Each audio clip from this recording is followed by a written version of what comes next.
Hey guys, how's it going? So today at Pearson Guitars, and also we've got this Tony Iommi Epiphone SG. So the problem with this SG is that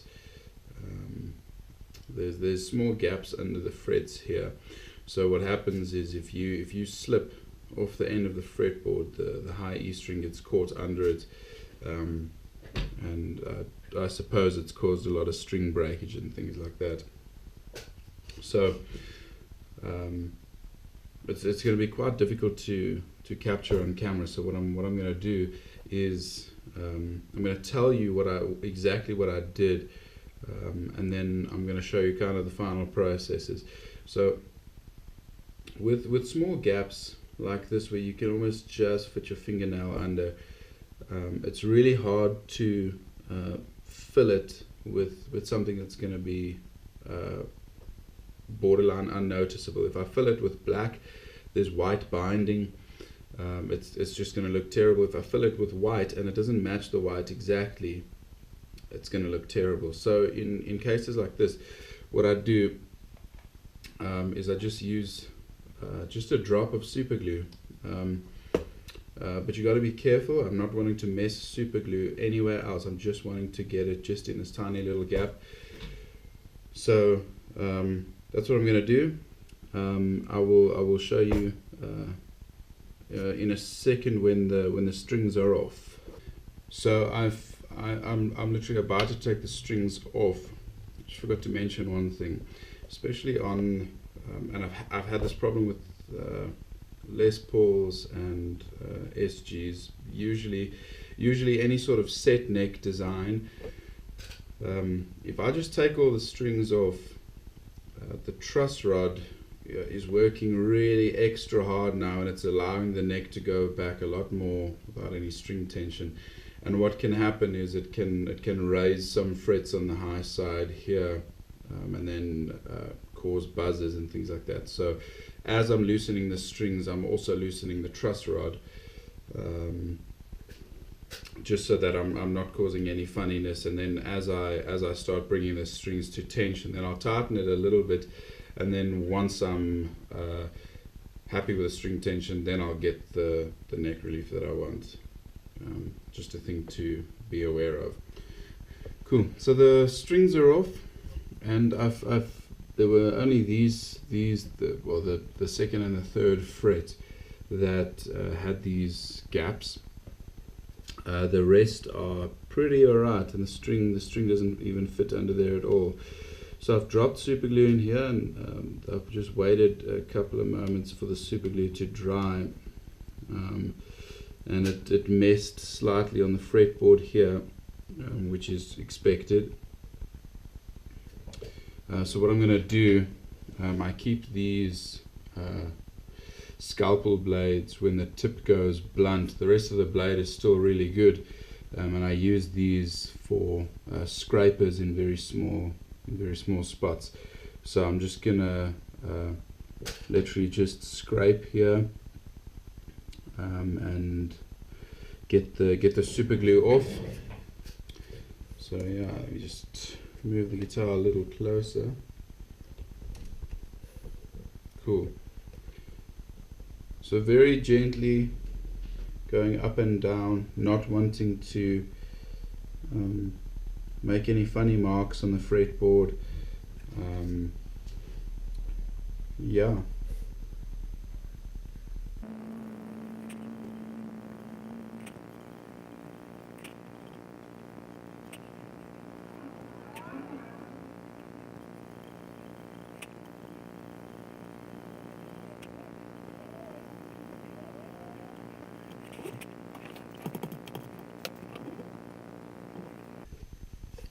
So I've scraped inside the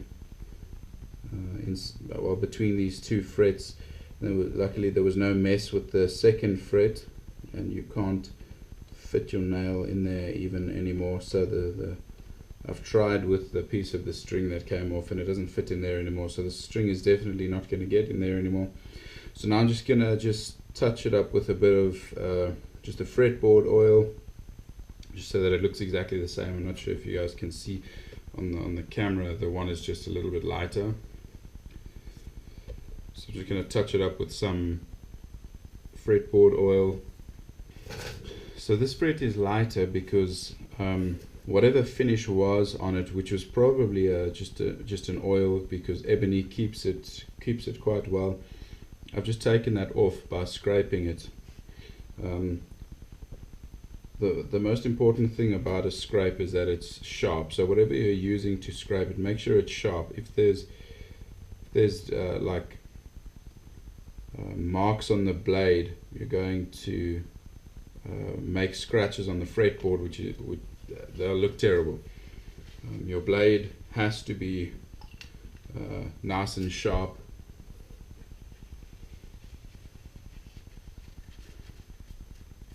If this is gonna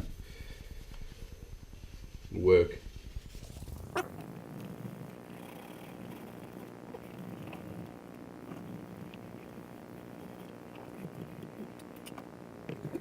Cool, so now the fretboard is nicely cleaned up. You can barely even tell which fret it was. I mean, even in the reflection. So that looks really good to me. Cool. Now it's just gonna be just cleaning the frets and then stringing it up again. I did notice an electronic issue. I'm not getting any output, so we're also going to be looking at that. I've looked through the electronics in here. They're not the neatest, but it's pretty good for an Epiphone. I can't see anything wrong. It can only be maybe a solder joint that maybe came loose or something like that, and I've just lightly tugged on all the wires, and there doesn't seem to be anything wrong. So I'm just going to use this. This is just an electronic contact cleaner, and just kind of lightly spray the just the solder joints and things like that, and then I'll just use the tuner and just see if it's made a difference at all. So I'm not spraying full on. I'm just kind of just lightly just going for it. And then also inside the pots, and when you do inside the pots, just turn the pot as you're spraying inside. Cool. So the spray fixed it. So there's output now. So now I'm gonna string it up again. Got a set of elixirs for it.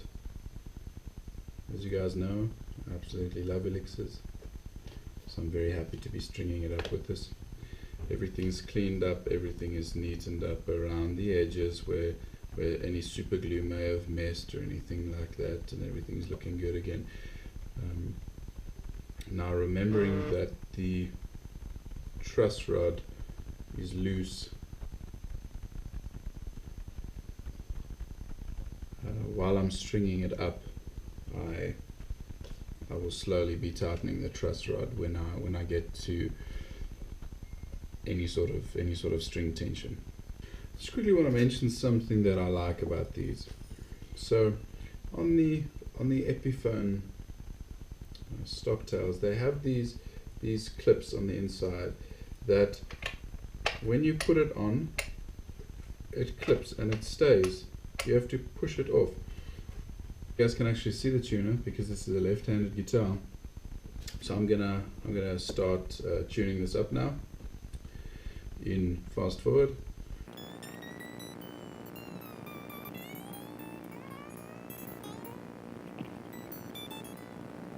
Cool. Now I'm just gonna put the capo on the first fret and check that I've got the neck relief that I want for this. So the stop tail on here is all the way down what you need with a stop tail. Just tear this off here. You just need a piece of paper to be able to pass through under the strings. So the stop tail position is fine, but I need to I'm going to need to raise the action, and then we'll see where the stop tail needs to be.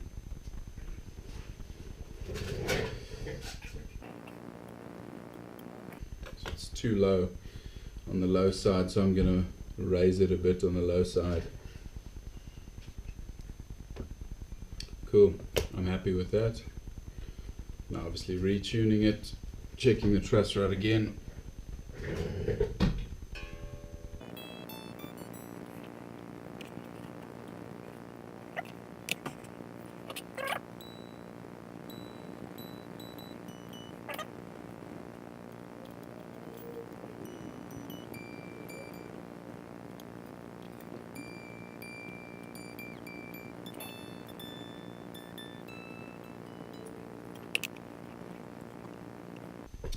Cool, so now we can do pickup height. So I'm just using a 3mm Allen key, and I'm just checking where it is. So seems good. This one's a bit close.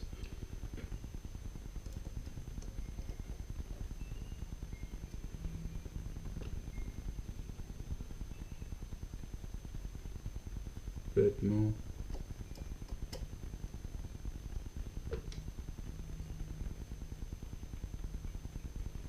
And then 2.5 on the higher side. Very nice. Way too close.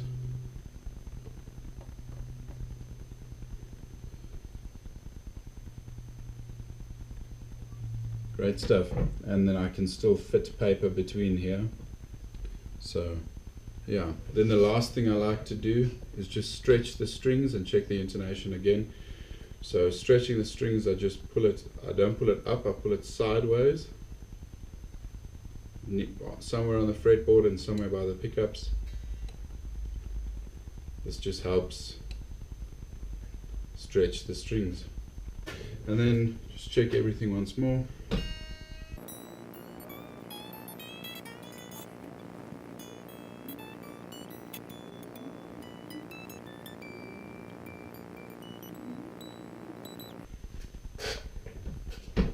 Great stuff, so I'm happy with this, so I'll just put the truss rod cavity cover back on, and then I'm happy with this, so I'm gonna call it at that. Thanks for watching, see you guys next time.